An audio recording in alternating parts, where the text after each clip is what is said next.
بسم اللہ الرحمن الرحیم۔ ہمارے یوٹیوب چینل کے تمام ناظرین و سامعین، السلام علیکم ورحمۃ اللہ وبرکاتہ۔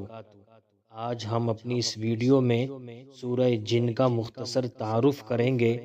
سورۃ الجن مکی سورت ہے، اس میں 28 آیات ہیں۔ سورت میں جنات کے اسلامی دعوت کو سننے اور قبول کرنے کا بیان ہے، اسی لیے اس سورت کا نام سورۃ الجن ہے۔ جنات اللہ کی ایک عقل و شعور رکھنے والی مخلوق ہے۔ جنات کو انسانوں سے پہلے زمین پر بھیجا گیا۔ جنات کو اللہ نے آگ سے پیدا فرمایا۔ جنات بھی ایمان لانے والے اور کفر کرنے والے ہوتے ہیں۔ جنات دنیا میں مختلف علاقوں میں رہتے ہیں اور مختلف زبانیں بولتے ہیں۔ جنات میں بھی مرد اور عورت ہوتے ہیں اور اولاد کا سلسلہ بھی ہوتا ہے۔ جنات پر حضرت محمد صلی اللہ علیہ وآلہ وسلم کی رسالت کو ماننا اور آپ کی تعلیمات کی پیروی کرنا آخرت میں کامیابی کے لیے ضروری ہے۔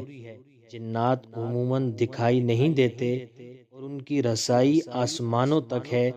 سورۃ الجن کا مرکزی موضوع جنات کے توحید کی دعوت قبول کرنے اور اس دعوت کو پھیلانے کا بیان ہے۔ سورۃ الجن کے شروع میں جنات کے قرآن مجید سننے اور ایمان لانے کا واقعہ بیان ہوا ہے۔ شرک سے منع کیا گیا اور توحید کی دعوت دی گئی۔ سورت کے آخر میں فریضہ رسالت، قیامت اور وحی کی حفاظت کا بیان ہے۔ سورۃ الجن میں مکہ المکرمہ کے متکبر سرداروں کو آئینہ دکھایا جا رہا ہے۔ جس قرآن مجید سے وہ اس درجہ بیزار ہیں، اس کو سن کر اپنے کانوں میں انگلیاں ٹھونس لیتے، منہ نوچتے اور دامن جھاڑ کر بھاگ کھڑے ہوتے ہیں۔ اسی کو سن کر جنوں کی ایک جماعت اس قدر متاثر ہوئی کہ وہ فوراً اپنی قوم کے اندر اس کی دعوت پھیلانے کے لیے اٹھ کھڑی ہوتی ہے۔ انسانوں کی طرح جنات بھی اللہ کے احکام کے پابند ہیں۔ قیامت کے دن ان سے بھی سوال و جواب ہوگا۔ اللہ رب العزت قرآن حکیم کے اندر اعلان فرماتا ہے، وَمَا خَلَقْتُ الْجِنَّ وَالْإِنسَ إِلَّا لِيَعْبُدُونَ۔